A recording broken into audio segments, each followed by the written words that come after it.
بسم الله والحمد لله والصلاة والسلام على رسول الله وعلى آله وصحبه ومن والاه وبعد. We continue in today's session with the Ahkam of Tajweed and a study of the Matan of Jazariyah.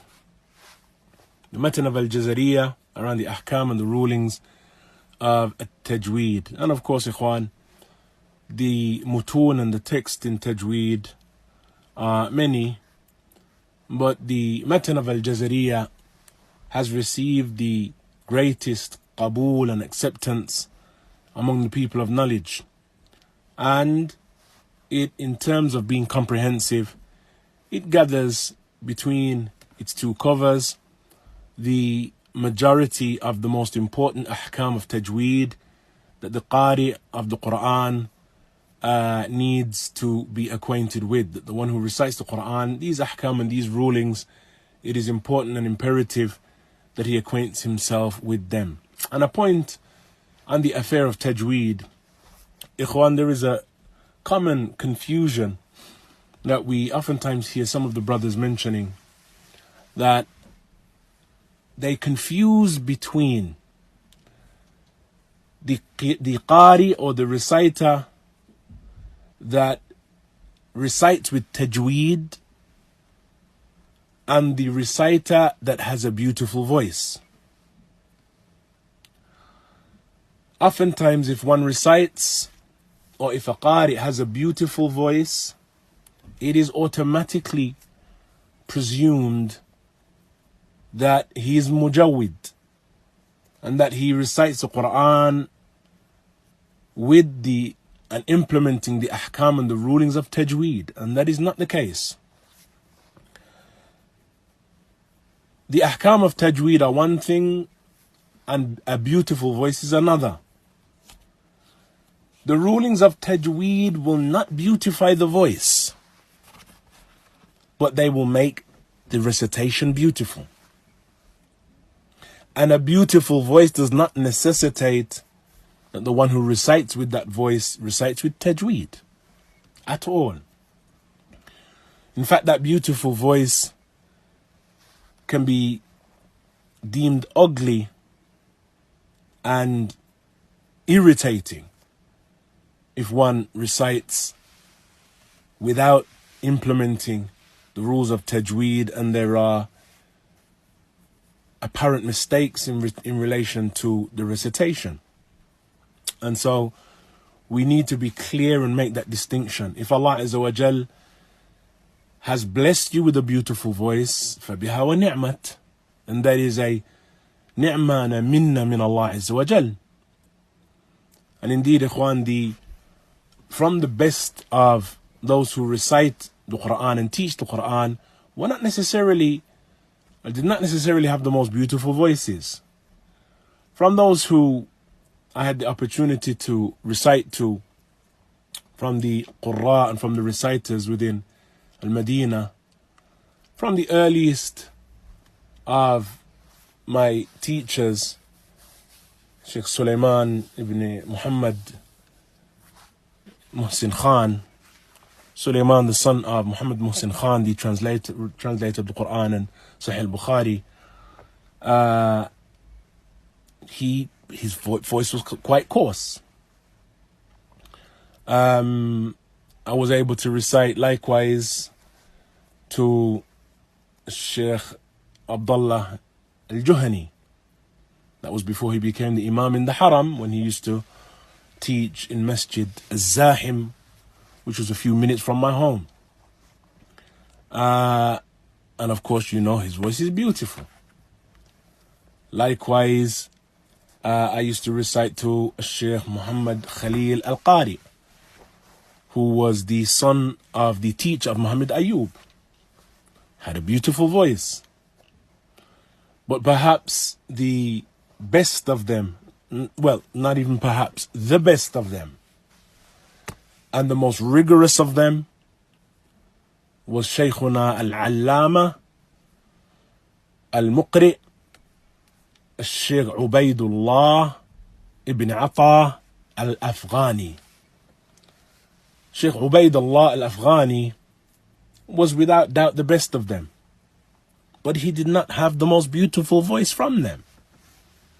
But every qari, every individual from those who are prolific in the recitation of the Quran and proficient, then each and every one of them bears witness to the imama of Sheikh Ubaidullah, even though, as we mentioned, his recitation was not the most beautiful, but it was the most beautiful. And so we need to make that distinction. So these rules, ayyuhal ikhwa, the rules that we're going to work through, and that which is connected to the text of Jazariyah, these are the issues, ikhwan, that if you have a good teacher with the Quran, what he's going to do, he's going to sit with you as you recite to him. He will perhaps go over what you're going to go on to memorize. So you'll read it to him, and he may possibly set for you what you should memorize. And then when he listens to your recitation after memorizing it, he's going to correct you on these issues of tajweed. Wherever your recitation has in it khalal, or there is some deficiency in relation to implementing these rules of tajweed, he's going to correct you on those things. So he will say, مثلا, رقق الراء, lighten the ra, repeat. He will say, فخم مثلا اللام, make the lam heavier. And so his correction will revolve around these rules, these characteristics, these principles that we're looking at here. So very important, ikhwan, that we are familiar with them. So in today's session, we enter into the affair of the makharij of the huruf. One of the reasons, ikhwan, that we chose the book Al-Jazariyah over the smaller book Tuhfatul Atfal was because Al-Jazariyah, the place that it begins with, is the most apt and the most ideal place for a person studying and embarking upon the study of Tajweed to begin. And that is that it begins with the makharij of the huruf and the sifat of the huruf. Yani, the places of the origin of articulation, of the huruf of those letters, the places where those letters begin. That is, where do they originate from when one utters them? And then he follows that with the sifat of the huruf, or the characteristics of the letter. What characteristics does one letter have over another? This starting point is the most important starting point, because there is no doubt, ikhwan, that the one who recites the Quran, he's going to be reciting letters. And therefore, for him to recite correctly, it must, as a prerequisite, necessitate that he even knows the letters, number one. And part of him knowing the letters is knowing where they originate from, when one recites them, where does he recite it from? Where does it come from? Does it come from the lips? Does it come from the mouth? Where does it come from? And so the makharij al-huruf are the most important. Makharij and the sifat is the most important starting point. With Tuhfatul Atfal, then they begin, or the text begins in and around the affairs of the Nun as-Sakina and the Tanween and the Ahkam of Mim. These are rulings that in the text of Al-Jazariyah, they're delayed till later into the text, since these are rulings that are connected not to the individual letters, but to the letters when they're coupled with other letters, or to that which occurs at the end of a word, and how it is to be recited if it meets another word that begins with particular letters. These are rulings that are connected to that which is later in the study of Tajweed. Rulings that are related, ikhwan, to the combination of letters and to words when they come together. And so the arrangement within the matan of Al-Jazariyah is better and more apt for the talib and for the one who begins with his recitation in the Quran.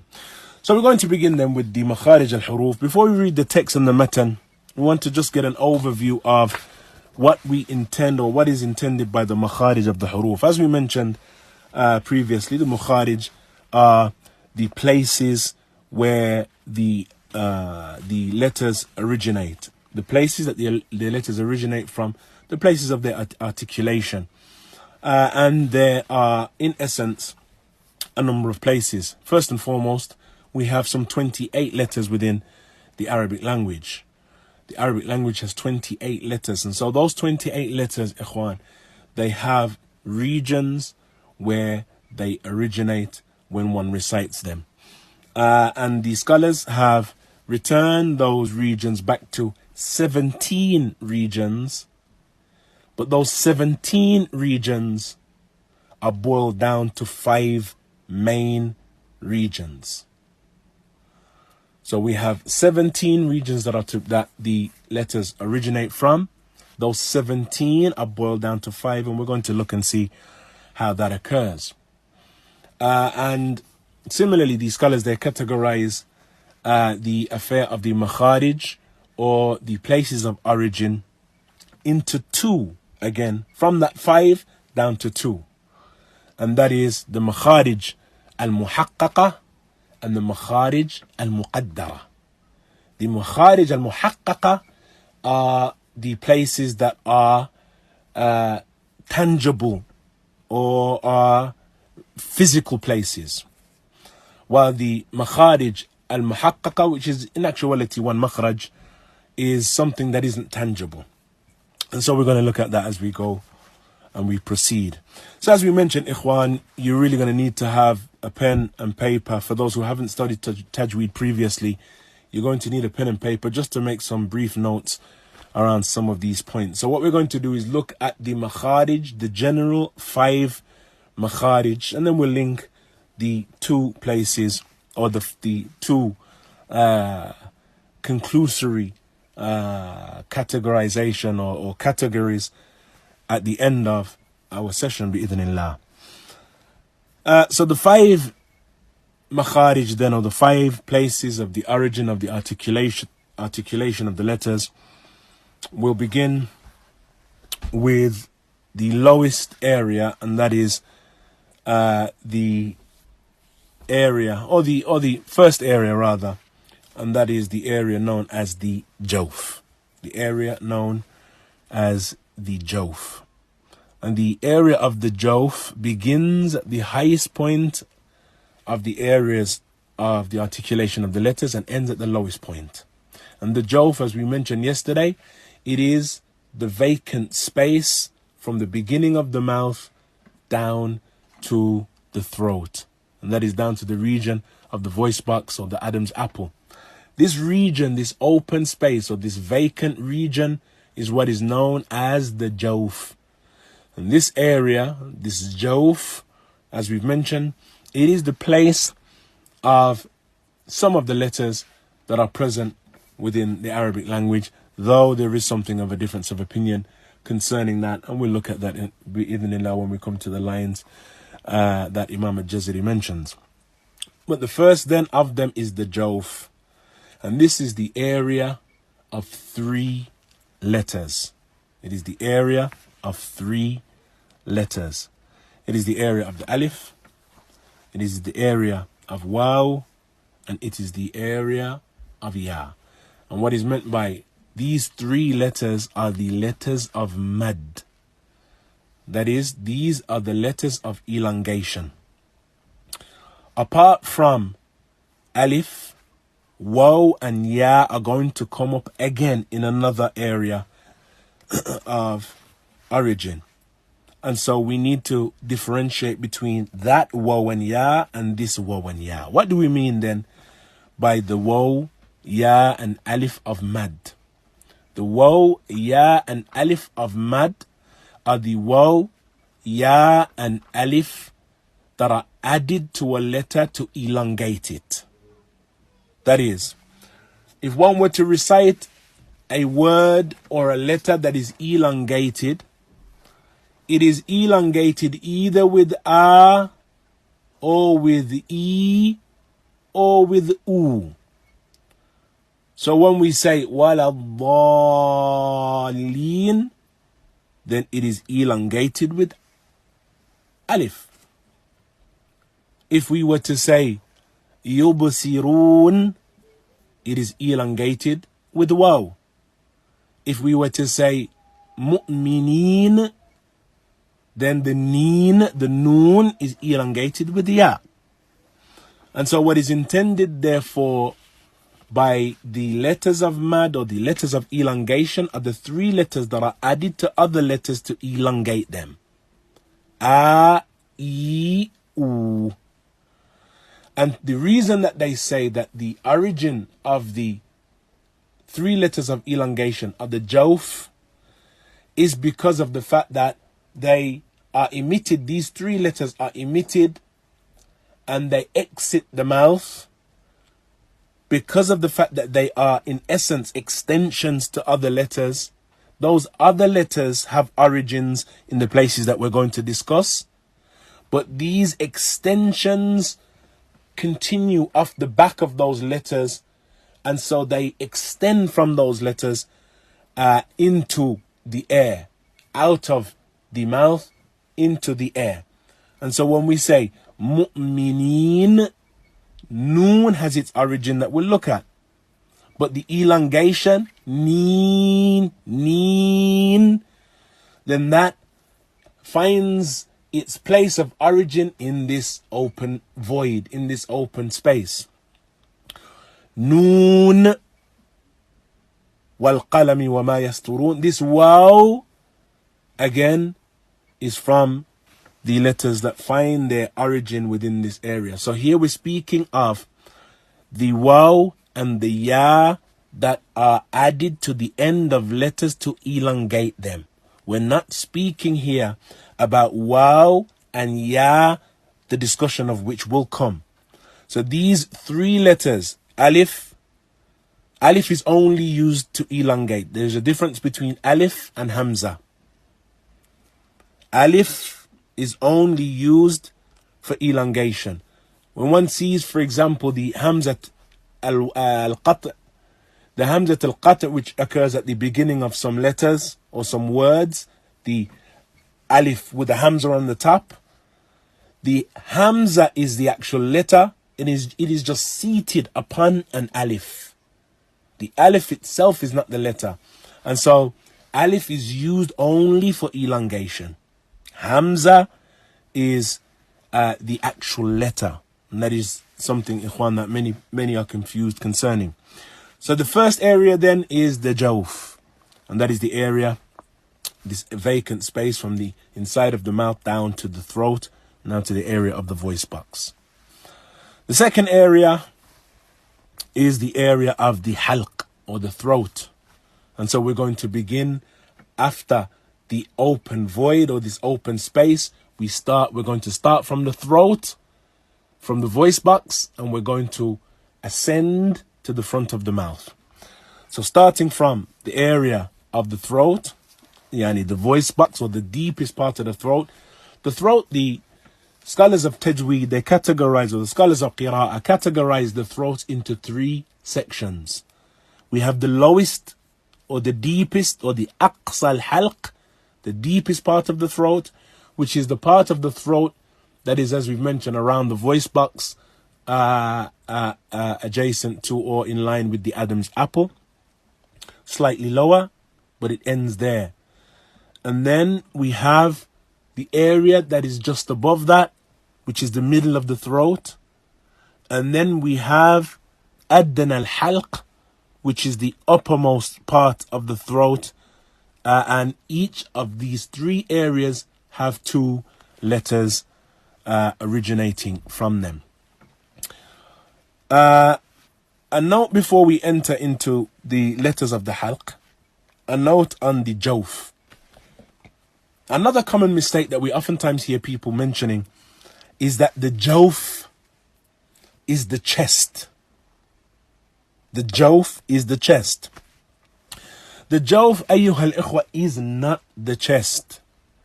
The jawf ends at the throat. It is not the chest.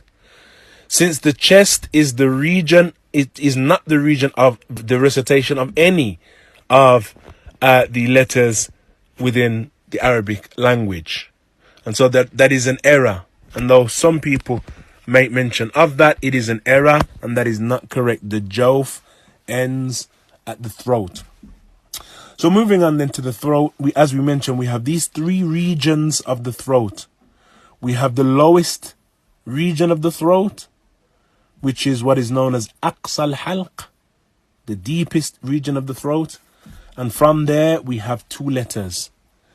Those two letters are ha and hamza. Ha and hamza. And this ha, ikhwan, is probably most resemblant to the English H in terms of its articulation. Ha and hamza. And so if we were to say Hisham, then this comes from, or this letter comes from, the region of the throat. Hisham, Hushaim, and so on. Similarly, the alif, the hamza, comes from the region of the throat. Yu'minun. Ya'tuna comes from the region of the throat. So these two letters originate in the throat. Ha and hamza. That is the deepest part of the throat. The next section of the throat, which is the level up, the middle of the throat, we have two letters. We have ha and we have ayn. We have ha and we have ayn. And this ha is a ha that we do not have in the English language, and is in terms of the Arabic language, then it is the ha that is at the beginning of the alphabet. And so this ha and ayn originate in this region. Al-Bahr. Ya'lamun. Ya'malun. These letters originate, these two letters originate in the middle of the halq, or in the middle of the throat. And then we have aqsa al-halq, or the aqsa al-halq, that is the uppermost part of the halq, and from, or the part of the throat. And from this region we have two letters again, and that is kha and ghain. Kha and ghain originate in this region of the throat. That is the uppermost region of the throat, before, or at the back of the mouth, and these two letters come from that region. Gha and ghain, and kha, afwan. Ghain and kha. Ghain and kha. يغترفون يخلقون. This kha and ghain originate in this region of the throat. So that is the second region, that is the halq. And so from that we have these 6 letters. The lowest, or the deepest of the throat, we have ha and hamza. Then the middle of the throat we have ha and ayn. And then the uppermost part of the throat we have kha and ghain. Then we move on to the lisan, or the tongue. And the tongue has the most letters upon it. There are 10 letters that originate from the tongue. And thus the tongue is broken down, if you like, into sections or areas. From the letters that originate at the back of the tongue, or aqsal lisan, yani the furthermost part, or yani the furthest back, or the furthest region of the tongue from the front of the mouth, then we have a number of letters that are present within it. The furthest back we have one letter, and that is qaf. Qaf originates at the furthest part, or the back of the tongue, where the tongue meets the throat in essence. From there we have qaf, the letter qaf. We then have, in the region that is in front of that, just in front of it, we have the letter kaf. And we must make a difference in relation to our recitation of qaf and kaf, in that qaf we have the raising of the back of the tongue, and kaf, the tongue isn't isn't raised in the manner in which it is with the letter qaf. And so those two letters, they begin at the back of the tongue. Aqsa lisan, qaf is at its furthest most region, and then kaf follows that and is closer to the front of the tongue, but just in front, still at the rear of the tongue itself. Then we have, ikhwan, the letters that originate in the middle of the tongue. In the middle of the tongue, then, we have three letters. We have jim, sheen, and ya. And here again, we see the mention of ya. But this is, as we mentioned, the ya that is present within letters, and not the ya that is just an extension and an elongation of other letters, or the letters that are used to elongate other letters, the ones that originate from the jawf or from the open cavity. So in the middle of the tongue, then, we have jim, we have sheen, and we have ya. And the tongue raises with these letters and becomes adjacent with the upper palate. And so yaj, when one recites yaj, hadun mathalan, yaj, the middle of the tongue raises and meets the upper palate. Sheen, likewise.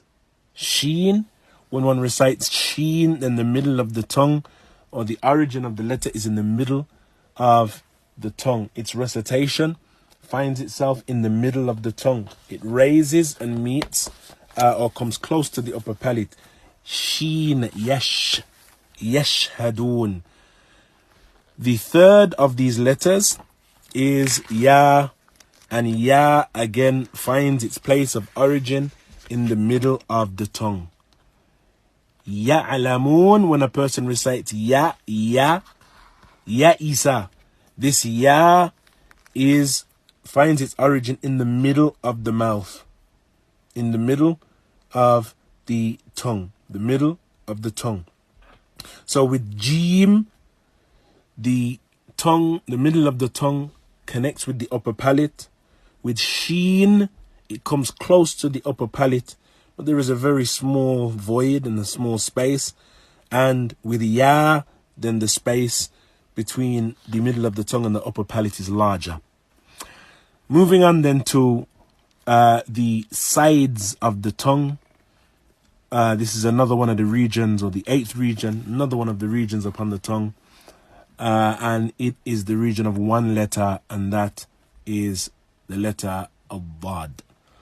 Dad is a letter, which is possibly the most difficult letter to recite in the Arabic language. It is recited either by raising the sides of the tongue that are adjacent to the molar teeth and to the premolars, and that the edge of the tongue meets those molar teeth when one recites the letter. And so one can either do so on the left-hand side or on the right-hand side, or, which is most difficult, with both sides of the mouth. And so when one recites Dad, then the letter Dad, أيها الإخوة, it begins in this region, the sides of the mouth. Some hold that the left is easier, some find the right to be easier. But Dad, ikhwan, is not recited, which is a common mistake, by puckering the lips up. When one does so, oftentimes a waw is added into the recitation of Dad. Dad, Dad. And this is not how the letter Dad is recited. Shaykhana Shaykh Ubaidullah al-Afghani was known to be extremely stringent with the Dad. I remember reciting ikhwan to Shaykhana Shaykh Ubaid, and you would remain on Surah Al-Fatiha 2 weeks until you mastered and until you get the Dad, the recitation of Dad, correctly. And our Shaykh, he gave me 3 tapes that were it was something of a documentary that took place in and a piece of research that took place in Egypt many years ago with the main leading reciters of the Quran, where they all spoke around the recitation of Dad. And this occurs over 3 tapes. So the Shaykh will sit with you for up to 2 weeks with Surah Al-Fatiha, and he would likewise give you the tapes to listen to. Well, I don't know if he did that with everyone, but he did that with me. And so the letter Dad, Ikhwan, is one that requires practice. You should not see the front of the tongue sticking out and protruding from the front of the mouth, Dad, because then it becomes Dal and leaves the arena of being Dad. Dad, then it originates at the sides of the mouth, as we mentioned, the tongue. One of the sides of the tongue, either the left or the right, or both if one is able to do so, meets the sides or meets the teeth at the sides, or the upper teeth, of course, at the sides of any one of those sides that he chooses, and the letter is recited in that manner. The following region of the tongue is from the middle of the tongue, from the end of the middle, that is, towards the front, around the edges of the front of the tongue. And so, from the front tip from the side of the tongue, around the front of the tongue. And so it is not the whole of the length of the side of the tongue, but it is the side towards the front of the tongue, and then around the tip of the tongue, and that is the place of the origin of the recitation of Lam. Lam is recited by bringing the front tip of the tongue, which begins from the end of the side, and it goes around the front of the tongue to the other side before the region where Dal is recited, or Dad is recited. And so Lam is done so by raising the tongue, that front area of the tongue, to meet the pre-palate, or the front of the upper mouth, where the gums begin after the front of the teeth, after the front teeth, and where the gums begin in the upper palate. Then that region is the region of the recitation of Lam, that the tongue is raised to meet that front upper palate, and then one recites Lam in that region. Lam is recited from that region. As far as Noon is concerned, the Noon is recited, Ikhwan, again at the front of the tongue. That which is most correct is that it is slightly, it is in front of the recitation of Lam slightly. That is, it is closer to the roots of the front teeth than Lam is. That it is closer to the roots of the front teeth than Lam is. And so Noon is recited closer by bringing the tongue, the front of the tongue, up to the roots of the front teeth. As far as Ra is concerned, then Ra is a letter that is recited in a similar, or its place of origin is similar, and it is the front of the tongue brought up to the pre-palate area, the gum at the end of the front teeth, that connect to the front teeth. But there is something of curvature within the tongue when one does so. Another important issue related to Ra, and we'll come to this when we look at the sifat of the harf, is that one, when he recites Ra, he is careful of reciting the Ra with takrir. And a takrir is this reverberation of the tongue. Ra, Ar-Rahman, Ar-Rahim. This reverberation of the tongue is blameworthy. The recitation of Ra, though there is something of repetition, but it should only occur once. As far as it repeating, or there being more than one movement or reverberation of the tongue when one recites Ra, then, as the scholars mention, you have in essence ahdathtum ra'at. that you have brought about a number of ra, rather than just the one ra. You have brought about a number of ra. And so when one recites, for example, Ar-Rahman Ar-Rahim, then one should recite Ar-Rahman Ar-Rahim by bringing the tongue up, and it is not Ar-Rahman Ar-Rahim, or even worse, Ar-Rahman or Ar-Rahman. Rather, Ar-Rahman Ar-Rahim, Ar-Rahman Ar-Rahim. So the tongue is brought up to the region, but the tongue should not be vibrating within that region, repeating the ra. Ar-Rahman. And so that region then is the area of the recitation of ra. Then we have the letters that are known as the letters of as-Safir, and that is Sad, Zay, and Sin. And these letters are recited at the front of the mouth, and that is by bringing the tongue to the lower palate in line with the teeth in the lower palate, or the lower incisors, the lower front incisors. And if one does so, then by allowing the tongue to sit upon, or the front of the tongue to sit upon the inside of the lower front incisors. These letters are not recited, ikhwan, by exiting the tongue or by pushing the tongue out of the mouth, which is something that is, again, another common mistake with some of the brothers who recite. For example, with Sad, that they'll push the tongue out of the mouth. As-Salah, As-Salah. That changes the Sad. Similarly, the letter Sad is not recited by protruding or pouting the lips. As-Salah, As-Salah, because again, you change the recitation of the letter.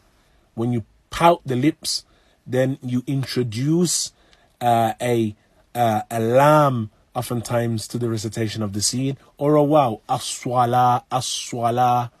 And this is an error in recitation. Rather, the Sin is recited by keeping the tongue inside the mouth, and it is kept low within the mouth.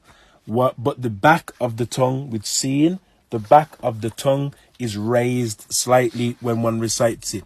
So one recites As-Salah, As-Salah, and as you can observe, there is something from a slight whistle sound when one recites this. This is what is known as a Safir, and we'll come to that when we look at the sifat of the huruf.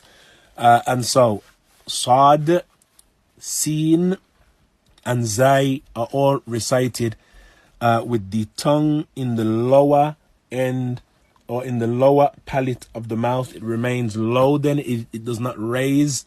Sad, Sin, and Sad, Sin, and Zay. These three letters are recited with the tongue in the lower palate of the mouth. But with Sad, then the back of the tongue is raised with its recitation, and the air within the mouth, and this is where sometimes the error occurs with some who recite Sad by raising the tongue to the upper incisors. The air, as the scholars of Qira'ah, they mention the air should exit the mouth in an upward fashion, and towards the upper incisors, though the tongue is in the lower part of the mouth. So the tongue should not be brought up when one recites Sad. It should not be brought up, i.e. the tip of the tongue should not meet the upper incisors or the gum at the front of the mouth. Rather, it remains low within the mouth, but the back of the tongue raises slightly. As-Salah, but the tongue should not protrude from the mouth, neither should the tip of the tongue hit the gum at the front of the mouth. So these are points that we're going to go back on, ikhwan, when we look at the sifat of the huruf, or the characteristics of the letter. So we're merely looking at the place of origin. Then we have those letters that find their place of origin at the very tip of the tongue. And those letters that find their place of origin at the very tip of the tongue, we have Ta, the letter Ta, and Ta is recited by bringing the front of the tongue up to the upper incisors, but up to the root of the upper incisor, as is the case with Dal and Ta. These have similar places of makhraj, similar origins. So ta, dal, and ta are recited by bringing the tip of the tongue up to the root of the upper incisor, as is the case with sad. The letter or the recitation of ta has the raising of the back of the tongue slightly when one recites. Dal and ta, there is no raising of the tongue, but ta, there is a raising of the back of the tongue when one recites the letter ta. As far as that which is connected to the tip of the tongue and the edges of the front teeth, then we have three letters emanating from that region. We have va, dhal, and tha. That is, the tip of the tongue meets the edges of the front teeth. Va is recited in a similar manner to sad, the back of the tongue. It raises with one's recitation. Dhal and ta and tha are recited by raising the tip of the tongue to the edges of the teeth and by sending or by pressing the air tha out of the side of the areas that the tongue and the teeth meet. So when the tongue and the teeth meet, the air and the sound of the letter comes from the sides of the tongue. الذال الذاريات ثلاثة. These letters are recited by bringing and raising the tip of the tongue to the edges of the front teeth. We then have tha, which is recited with the fourth of the areas of the makhraj, or fourth of the makharij, and that is with the lips. And so those were the letters that are connected to the tongue. We now have letters connected to the lips. The lips then have four letters connected to them. We have the first of them being the letter fa, and fa is recited by bringing the upper incisors down to the inside of the lower lip. When one recites fa, the upper incisors come down to the inside of the lower lip. Fa, so the lips come together but they do not meet. Fa, the upper incisors meet the inside of the lower lip. As far as ba and mim are concerned, then ba and mim, then the lips are and do come together. Ba, of course, is similar to our English B, and mim is recited in a similar way that our M is recited, similar. But mim begins with the bringing of the lips together, while M starts with the lips open and then the lips close.